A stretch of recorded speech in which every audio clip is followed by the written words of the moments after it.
سود کے خلاف پاکستان میں موجود قوانین۔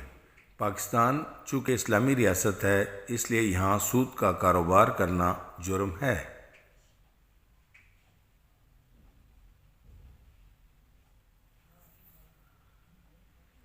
اس کے لیے باقاعدہ طور پر قانون پرائیویٹ منی لینڈنگ ایکٹ 2007 بنایا گیا، جس کے تحت سود کا کاروبار کرنا جرم ہے۔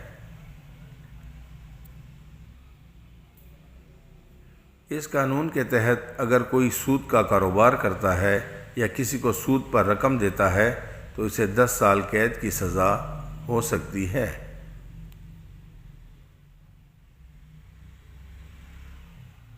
یہ جرم ناقابل راضی نامہ اور ناقابل ضمانت ہے۔ ایسے ملزمان کے خلاف کوئی شخص بھی رپورٹ کر سکتا ہے۔